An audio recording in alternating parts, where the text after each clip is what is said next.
রাতের বেলা এই সব প্রাণী বের হয়, নবী সাল্লাল্লাহু আলাইহি ওয়াসাল্লাম বলেছেন, অতএব আপনাদের বাচ্চা যারা আছে এদেরকে সন্ধ্যাবেলায় বাইরে ছেড়ে দিবেন না। এখন কিন্তু প্রচুর ঘটনা ঘটছে, প্রচুর জিনঘটিত ঘটনা ঘটছে, জাদু টোনা করা হচ্ছে, বান টোনা করা হচ্ছে না। নবী সাল্লাল্লাহু আলাইহি ওয়াসাল্লাম বলেছেন, রাতের বেলা তোমরা বাচ্চাদেরকে সন্ধ্যাবেলা ছেড়ে দিও না, আগে ভালো করে সন্ধ্যাটা হয়ে যাক, যদি ছাড়তে হয় তারপর ছেড়ো।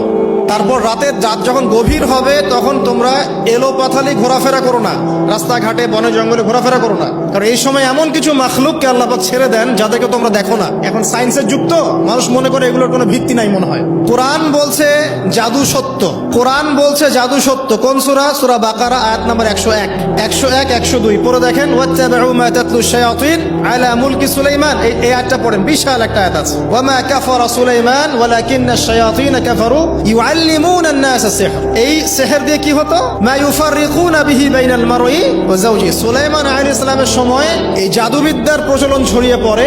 এই জাদু মানুষ শিখে কি করছিল? নারী পুরুষের মাঝখানে, স্বামী স্ত্রীর মাঝখানে বিভেদ সৃষ্টি করছিল। এখন দেখেন না, পরিবারের স্বামী স্ত্রীর বন্ধন ভেঙে যায় না, কেউ কাউকে দেখতে পারে না, এমন হচ্ছে না? খুব ভালো সম্পর্ক হঠাৎ করে সম্পর্ক খারাপ। এই জাদুবিদ্যা সত্য। এবং এখনকার অনেক ভণ্ড যে কবিরাজগুলো বের হয়েছে, এরা জিনকে তাবে করে নিয়ে এই জিনদের মধ্য দিয়ে মানুষের মধ্যে জাদু ছড়িয়ে দিয়েছে। এই জাদুবিদ্যা সত্য।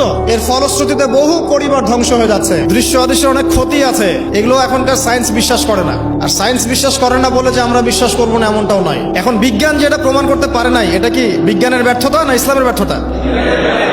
আল্লাহ রব্বুল আলামিন এবং তার রাসূল যা বলেছেন সেটাই চূড়ান্ত সত্য। সেটা আমরা প্রমাণ করতে পারি বা না পারি, এটাকে অন্ধভাবেই বিশ্বাস করতে হবে। এটাই হচ্ছে একটা মৌলবাদী কনসেপ্ট। আর এভাবে ইসলামের মৌলিক বিষয়গুলোকে না মানলে কেউ মুসলিমই হবে না। কথা কি বুঝতে পারছেন? আচ্ছা, তিনি বলছেন রাতের বেলা এমন কিছু মাখলুক বের হয় যাদেরকে তোমরা দেখো না। দুষ্ট জিন বের হয়। কি বের হয়? জিন জাতি নাই পৃথিবীতে? আল্লাহ পাক সূরা জিন নামে একটা গোটা সূরা নাজিল করেছেন, করেন নাই?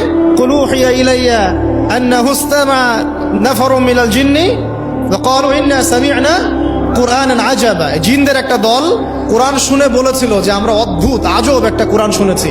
তারপর তারা গিয়ে তাদের কওমের কাছে ইসলামের দাওয়াত দেয়, ওই কওম ইসলাম কবুল করে।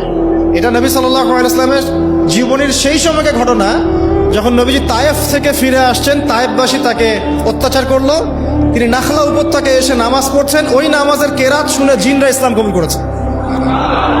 তো সূরা জিনে আল্লাহ পাক এই কথা নাজিল করেছেন।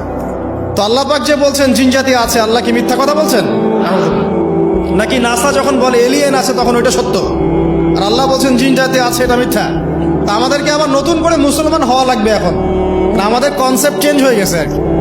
আবার দেখেন আল্লাহ পাক বলছেন সূরা জারিয়াতের 56 নম্বর আয়াতে, ওয়া মা খালাকতুল জিন্না ওয়াল ইনসা ইল্লা লিয়াবুদুন। আমি জিন আর মানুষকে শুধু আমার ইবাদত করার জন্যই সৃষ্টি করেছে। তাহলে দুটো জাতি পাওয়া গেল, জিন এবং মানুষ। জিন কিসের তৈরি? আগুনের তৈরি। মানুষ কিসের তৈরি? কাদামাটি। ফেরেশতা কিসের তৈরি? নূরের তৈরি। তো এই যে সৃষ্টির বৈচিত্র্য, এটা কার সৃষ্টি? তো সেই আল্লাহ পাকের জ্ঞান সবচেয়ে বেশি না আমার জ্ঞান সবচেয়ে বেশি? সে আল্লাহর পক্ষ থেকে যখন কোরআন এবং হাদিস নাজিল হবে, তা আমি অন্ধভাবে মানবো না? নাকি আমি আল্লাহকে চ্যালেঞ্জ করবো ইবলিসের মতো? ইবলিস আল্লাহকে চ্যালেঞ্জ করছে না যে খলাকতানি মিন নার ওয়া খলাকতাহু মিন তিন। আমি কেন আদমকে সিজদা করতে যাব? আমি কেন আদমকে সিজদা করতে যাব? আপনি আদমকে সৃষ্টি করেছেন মাটি দিয়ে, আমাকে সৃষ্টি করেছেন আগুন দিয়ে। তাহলে আমি আদমের চাইতে সুপিরিয়র, আমি আদমের চাইতে সেরা, তা আমি কেন ওকে সিজদা করতে যাব? তো ইবলিস আল্লাহকে চ্যালেঞ্জ করলো না? এখন আমরা যারা আল্লাহকে চ্যালেঞ্জ করছি, এখন এই বিশ্বে যারা আল্লাহকে চ্যালেঞ্জ করছে, কোরআনকে চ্যালেঞ্জ করছে, হাদিসকে চ্যালেঞ্জ করছে, এরা কি আল্লাহর অনুগত বান্দা না ইবলিসের এজেন্ট?